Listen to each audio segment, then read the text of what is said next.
There is a quarterback who, as we speak, is being coached up by a future Pro Football Hall of Famer, and he just committed to Baylor. And lo and behold, the Bears have their quarterback of the future again. This is Locked On Baylor.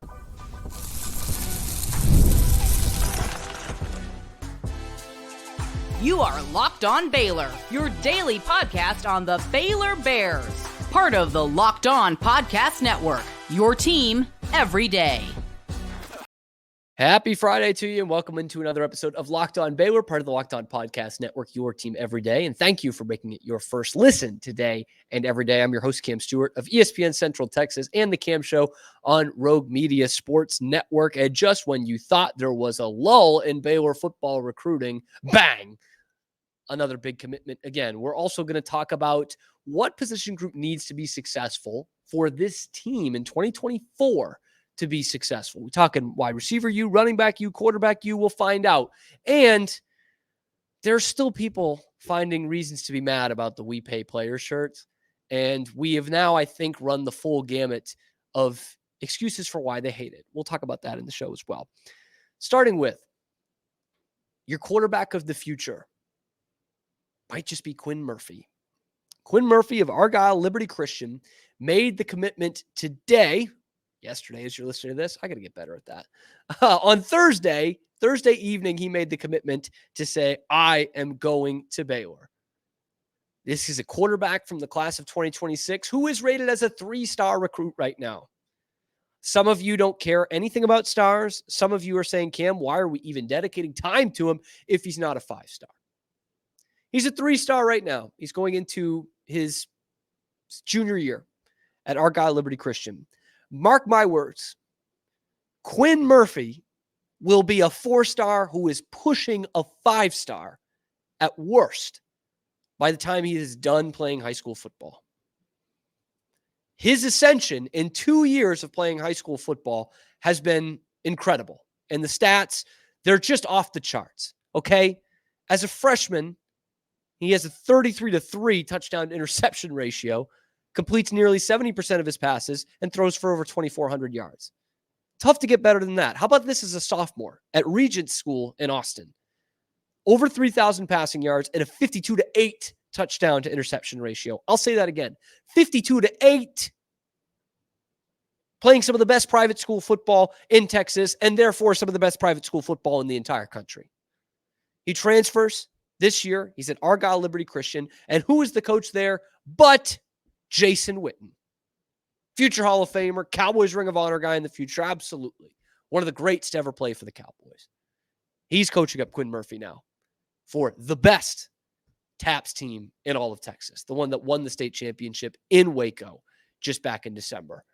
And once again, with these 2025, 26 guys, it's been a battle for the signature. He just committed in August, but Baylor was one of the first on his trail. They offered him in September of last year, actually 11 months to the day, September 8th of 23. He also had interest from Arkansas, Oklahoma State, SMU, Houston, Alabama. That was just interest. An offer from Michigan, an offer from Miami. And I'm telling you, by the time he is done playing his high school football, he will have had offers and probably a good amount of official visits from some of the biggest schools in the country. And speaking of big, he is still growing into his body. He's 6'2.5" and 190 going into his junior season. Like, this is a classic case of Baylor, which, by the way, this was Sean Bell first on it, to identify quarterback talent early. And a lot of you probably won't care about this next point, but I'd be remiss if I didn't bring it up. Keenan Hall is great at evaluating talent early in the process. That's, I think, what makes him a great recruiter, on top of, making great relationships and knowing where the best talent is. He finds them early. We've heard that all summer. But what Baylor, even without Keenan Hall, has been great at in the Dave Aranda era, which most of it's Sean Bell, is identifying quarterback talent early. They haven't got a lot of them. That's been the problem. But they've identified that talent early. Whether it's, Novosad or Pyron, which is actually, I think, before Sean Bell, DJ Lagway from Willis. There we go. DJ Lagway, the number one quarterback recruit in the country, had Baylor's hat on the table because they identified him early. And they, made that commitment to him early. Adam Schobel, same thing. And it's also what has happened now with Keenan Hall as the main recruiter for Quinn Murphy, because he did tell rivals the first day Jake Spavital got the job he offered me. I think it was only like 3 hours after he got the job, and they showed me how important I was to them. And with all this recruiting buzz going around Baylor, he's had many top quarterbacks in my class in the state and out of state to try to commit to Baylor. And he specifically told them, nope, we're waiting for someone else. I've been the number one guy for a long time, and I know that that's home, and why not commit now? That's what Baylor needs to do to continue this recruiting momentum in the next few years. They weren't good at hopping in someone's living room after they got a ton of great offers. They weren't good at that. What they are good at is being some of the first offers for some really, really talented players, especially within the state of Texas. And that is what's happened with Quinn Murphy. Some more quotes from Quinn. So I've been to Baylor 3 times in the past 2 months, and I visited a bunch of times before.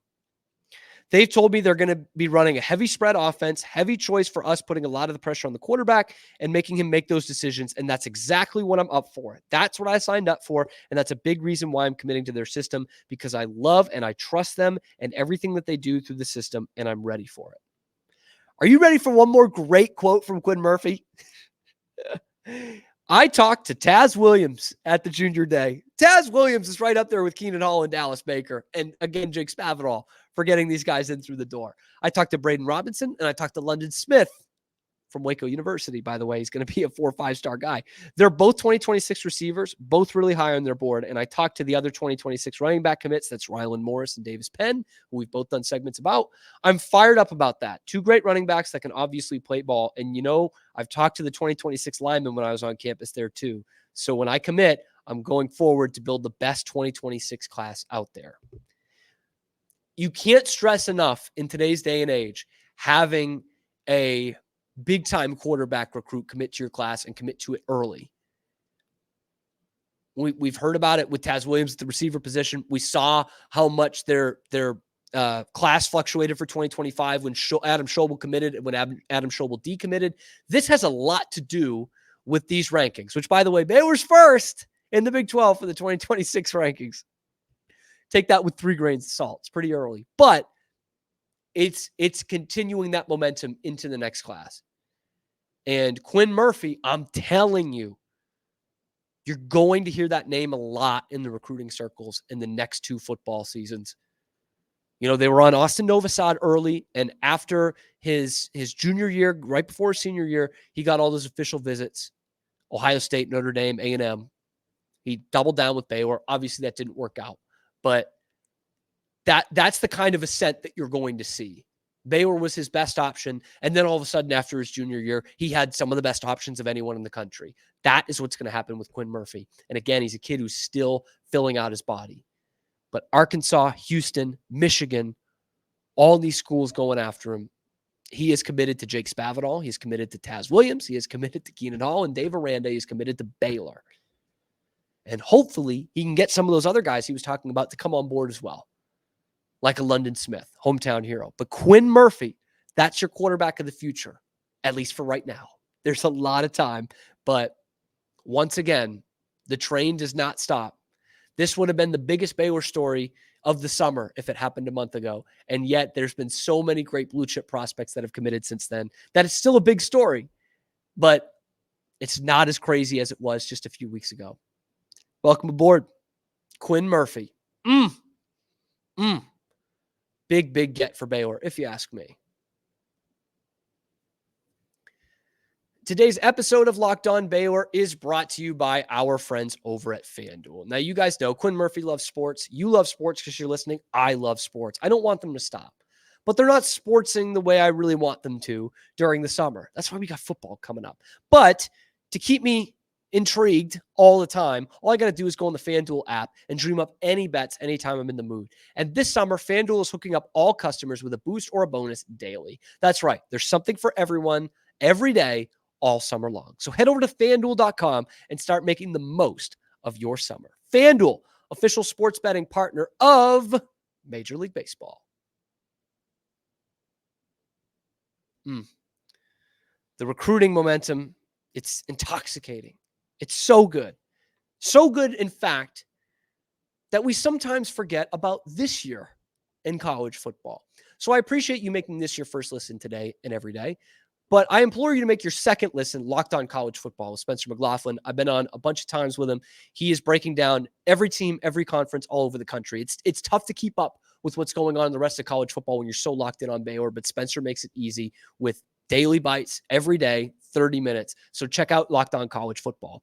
And also, when we're looking at 2024, a lot of you listening, or at least a lot of you get in the comments, are saying, Cam, you talk a lot about the commitments in 2025 and 2026, but we got a 2024 right here in a pretty consequential season for Baylor football in the short term anyway, because we are still talking about a coach who's on the hot seat.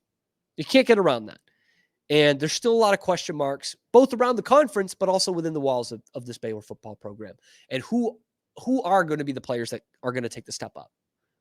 It was a young team last year. They didn't seem ready to play a lot of those games. They come in with a chip on their shoulder, but who is it going to be? Who's going to step up?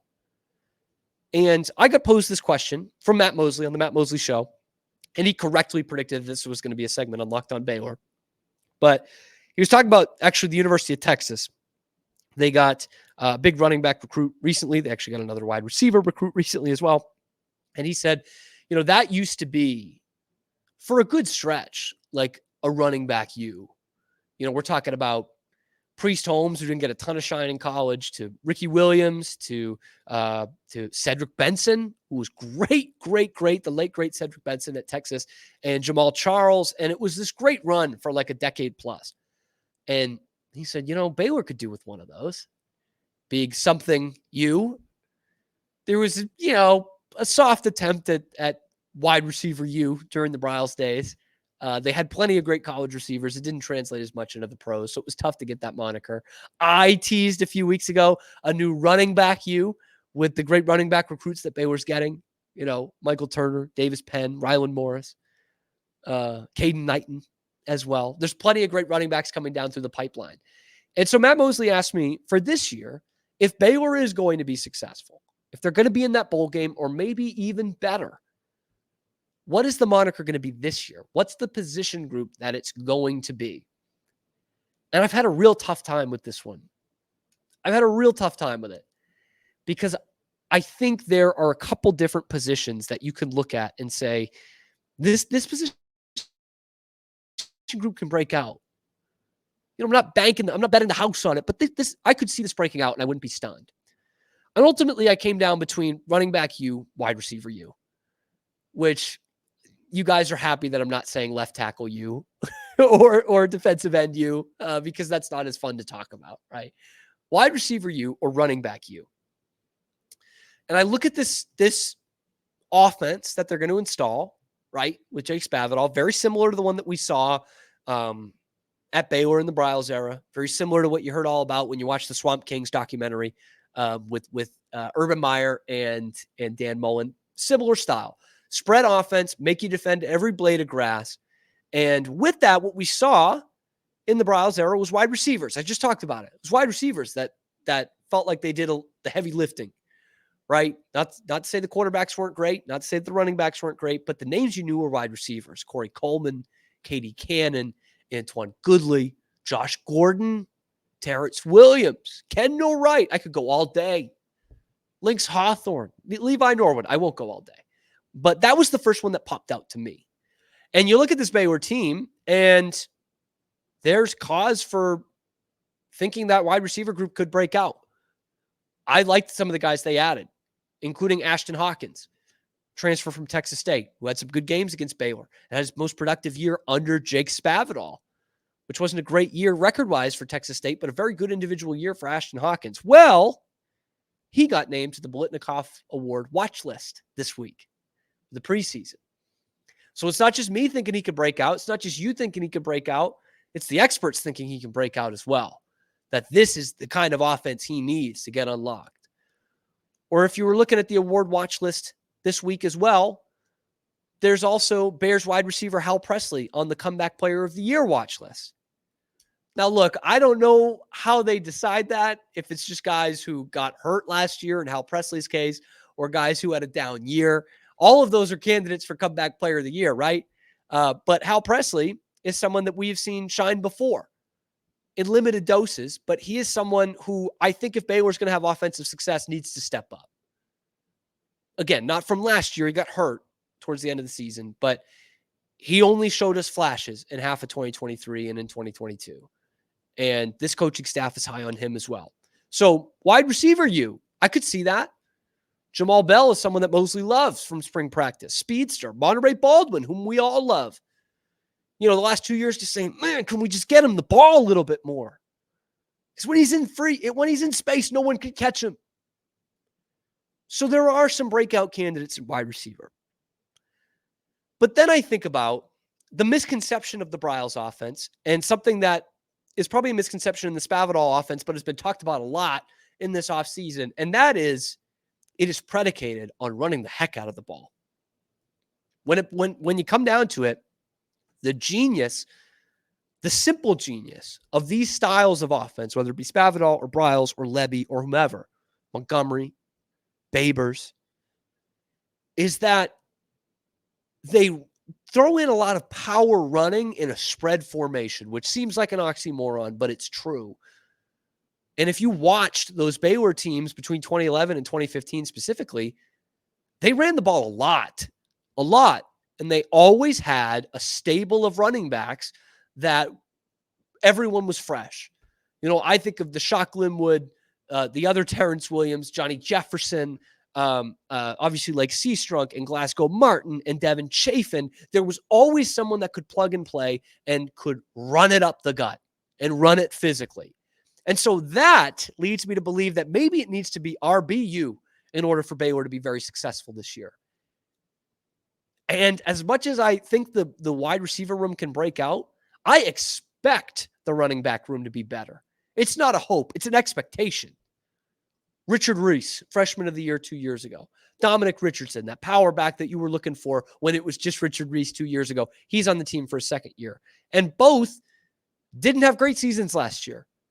There's a lot going into that Richard Reese thing. We didn't know what was going on behind the scenes. Didn't get a lot of touches. Dominic Richardson didn't have a great year. And I'll be honest, it was tough. It was tough for this team to run the ball with being behind a lot and being behind the offensive line that they were behind. But you have those two guys. You have Bryson Washington coming back from injury, a guy I was really high on as a freshman last year coming out of Franklin. And arguably the best freshman on the offense last year was Dawson Pendergrass, a big bright spot for them. So that personnel in the running back room perfectly fits this style of offense. Perfectly. And I know I said I was going to do an offensive line episode. I got to do a running back one at one point because I do believe that fits perfectly for what Jake Spavital is looking to do. Dominic Richardson, physical power back, every down back. Richard Reese, a guy who could be an every down back. There we go. But more flash than physical. Great. He's also bulked up. He's not taking the hits that he was, as many hits as he was as a freshman. You got a Thunder and Lightning right there. You got a Dawson Pendergrass who was bursting through the holes last year and looks like he could catch the ball out of the backfield a little bit. Bang, potential third down back there. Oh, and Bryson Washington, you want to talk about a physical back? That guy's a physical back. Man, wing T in high school, he was bodying dudes. So my conclusion is, if Baylor's going to be above and beyond this season, which is above and beyond 6 wins, it will be the running backs that are going to maybe not necessarily carry them there, but be the best unit, I think. And hopefully with Quinn Murphy coming down the line, it's going to be QBU with him and Edward Griffin succeeding guys like Sawyer Robertson and Daquan Finn. Anyway, that's what I think they need to do. And I won't be mad about that. I'll be very happy about that. But there are some people who are mad or mad adjacent about some of the t-shirts that the Baylor football coaches are wearing. And boy, they'll just think of anything to not like this. We're going to go over the newest reason coming up after this. But first, I got to tell you about my friends over at Gametime. I've said it before. I'll say it again. When I want to go to something with a ticket, whether it be a game or a comedy show or a concert or maybe even the theater, if I get refined, the only place I go is Gametime. Because I don't know about you guys, I don't like going through the hassle of buying tickets. And Gametime takes the hassle right out of things. I go to the website, I go to the app, which I have signed in all the time in the app, and I could go and I could see the view from my seats, which I love. I can see the price that I'm going to pay right away. They're not going to jack up the price on me with fees like other ticketing websites do.